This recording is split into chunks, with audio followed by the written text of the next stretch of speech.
Si vous avez comme moi une Maytag Sentinelle commerciale, comme ça, puis qu'elle fait un bruit d'enfer lors du rinçage, c'est qu'il y a des ressorts à l'intérieur qui tiennent la cuve.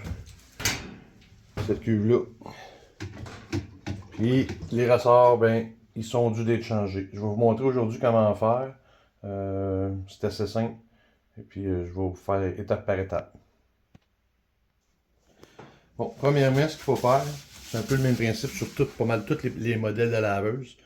Ce qu'il faut faire, c'est d'enlever les boulons. On enlève ce boulon-là, le boulon du cap qui est ici, et de l'autre côté, le boulon en haut. Une fois que ça va être fait, je vais vous montrer comment on positionne le couvercle. Bon, on commence par enlever cette vis-là.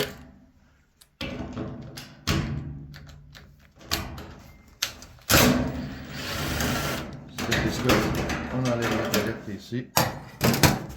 Puis de l'autre côté, même principe. On enlève celle-là. Une fois que c'est fait, on se positionne à l'avant et on enlève le couvercle. On prend le couvercle ici, on tire vers nous, on lève, on pousse. Une fois que c'est fait, on voit ici les attaches qu'on a dévissées à l'arrière. On peut lâcher le couvercle puis on voit que ça se tient. Là, ce qu'on voit, on est capable de voir les ressorts que je parlais. On a un ressort ici. On voit en bas le ressort. On voit ici, c'est lui ici. C'est pas ce ressort-là, ça c'est un ressort de guide. Là. Puis c'est cette tige-là qui est ici. Il y en a 4 comme ça. Okay? Ils sont poignés ici. On en a un là et un là. Là, ce qu'il faut faire, c'est les enlever et les remplacer par des nouveaux. Je vais vous montrer les nouveaux que j'ai achetés. C'est ce principe-là. On voit la tige ici. Le ressort, il est là. Le crochet, ici, le rond est en haut. Et ça, c'est les morceaux qui sont ici. C'est ceux-là qu'on va remplacer par ceux-là. Bon. Ce qu'on voit ici, quand on regarde en bas, j'ai mis l'éclairage. La tige qui est ici. On voit en bas la boule rose. Il y a des modèles qu'il y a une ouverture qui est vis-à-vis. Lui, ce modèle-là, il l'a pas. Et puis, il n'y a pas d'ouverture. Donc, ce qu'il faut faire, c'est de l'enlever par en dessous, ou de le sortir par en dessous et de le remettre par en dessous. Ce qu'on fait, c'est qu'on voit ici la tige. Si j'insère ma main vis-à-vis la tige qui est ici, puis je pousse vers le haut, ici, on voit que ça bouge. Je ne sais pas si vous voyez. Là, ce qu'on fait, c'est que je retiens ça ici. On voit ici, ça tourne. Quand je le mets vis-à-vis la place où que ça doit sortir, la tige ici, on voit, là, elle sort. Là, je me ramasse avec la tige lousse et les deux morceaux que j'ai montrés tantôt, que là, je vais changer. Moi, ce que je conseille, c'est d'échanger une à la fois, de ne pas défaire les 4. Donc, ce qu'on fait, c'est qu'on peut enlever le petit ressort qui est ici. Le ressort qui est là, il n'est pas tout le temps fourni avec, c'est pas bien grave. Mais ça, ce qu'on fait, c'est qu'il va falloir pousser la tige vers le bas. On voit ici que je l'ai poussé vers le bas. Et là, on voit que je ne suis pas capable de sortir.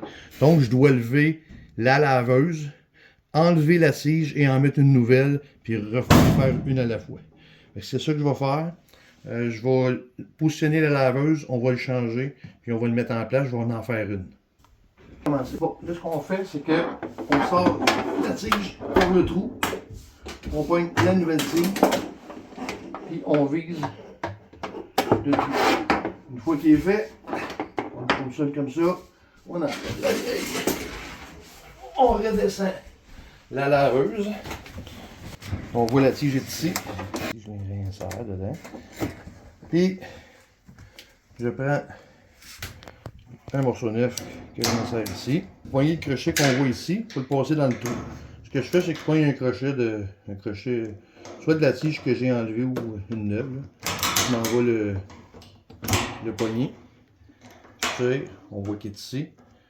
On voit que la tige doit rentrer sur le côté ici. Une fois que c'est fait, on le met dedans, on le positionne, puis on voit qu'il y a des ouvertures sur les côtés. Pourvu qu'on ne le mette pas vis-à-vis l'ouverture qui doit sortir. Donc on peut le mettre dans n'importe quelle ouverture. Une fois que c'est fait, on peut tourner. En bas, il n'y a pas de problème. Donc on peut tourner On peut le mettre comme ça. J'enlève mon crochet. Barré. Là, si on regarde ici, on voit que même la suspension, on voit que le spring est plus dur que quand j'ai essayé de sortir les vieux. Là.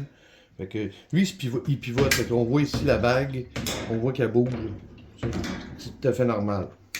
Fait qu'on fait ça avec les 4. Puis une fois que c'est fait, ben tout est parfait.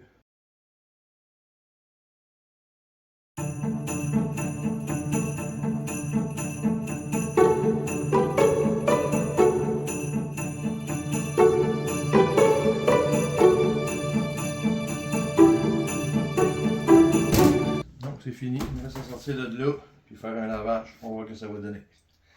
C'est